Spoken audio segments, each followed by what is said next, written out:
दोस्ती मजबूत रखिए जनाब, जमाना जड़े काट भी दे तो दोस्त गिरने नहीं देते।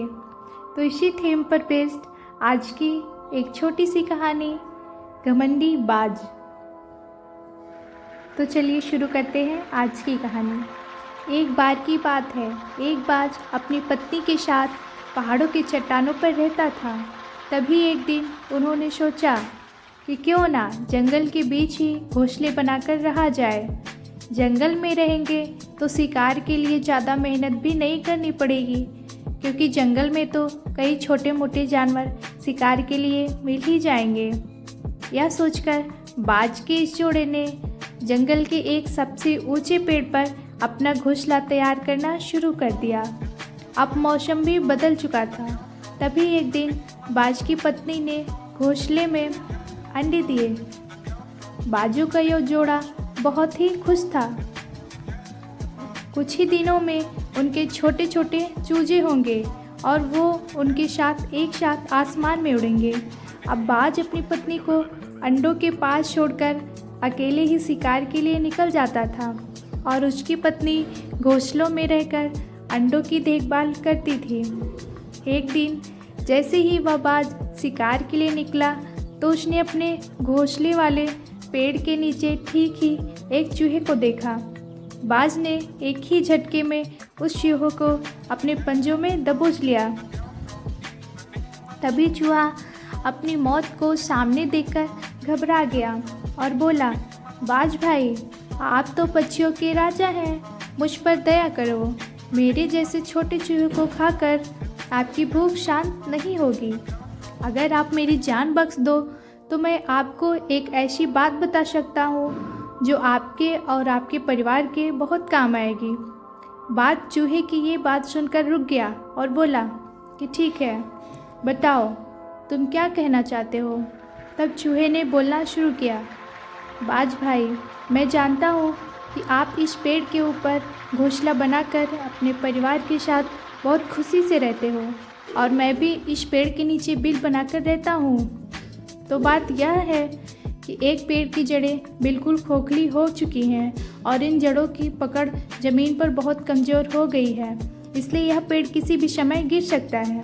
तो बाज भाई, आप इस पेड़ को छोड़कर अपने परिवार के साथ कहीं और घोंसला बना लीजिए, वरना ये पेड़ कभी भी गिर गया तो इससे आपके परिवार को बहुत ही भारी नुकसान हो सकता है। तभी बाज ने गुस्से में आकर कहा कि तुम सिर्फ अपनी जान बचाने के लिए ऐसा कह रहे हो। मैं पक्षियों का राजा, भला तुम जैसे छोटे मोटे जानवर की बात पर विश्वास क्यों करूं?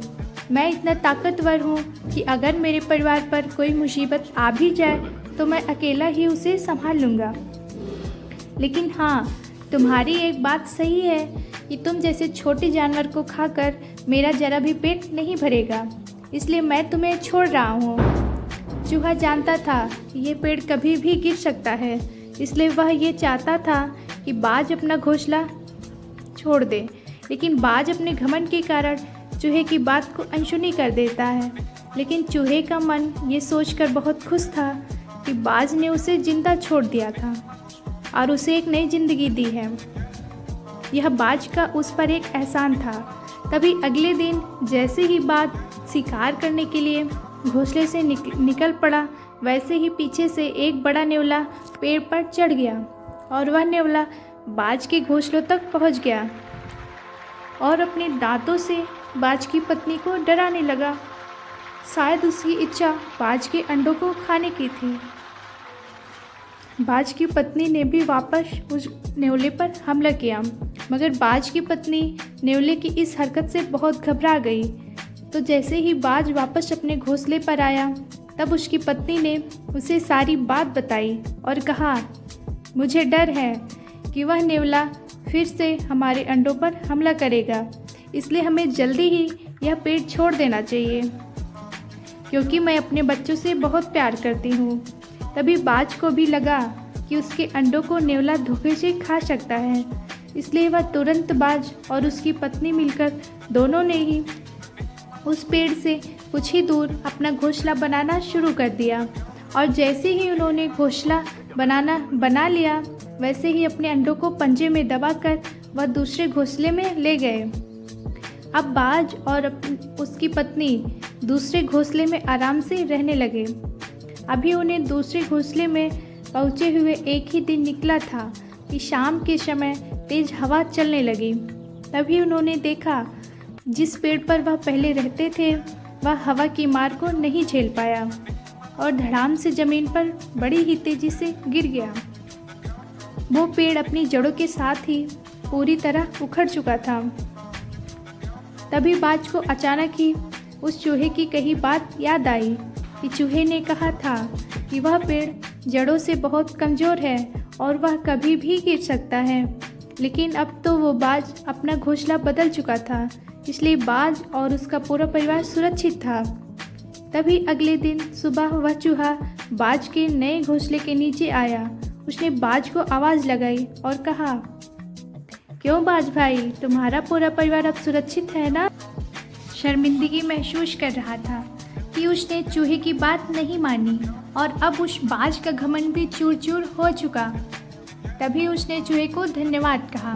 तो दोस्तों, आज की कहानी हमें यह सिखाती है कि हम चाहे कितने भी काबिल, कितने भी होशियार या कितने भी ताकतवर ही क्यों ना हो जाएं, लेकिन हमें कभी भी अपने आप पर घमंड नहीं करना चाहिए और कभी भी किसी को कमज़ोर, छोटा या मामूली समझकर उसे कमज़ोर भी नहीं समझना चाहिए। आपको ये कहानी कैसी लगी नीचे कमेंट करके हमें ज़रूर बताइएगा।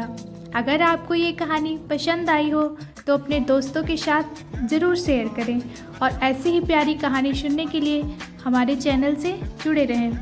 धन्यवाद।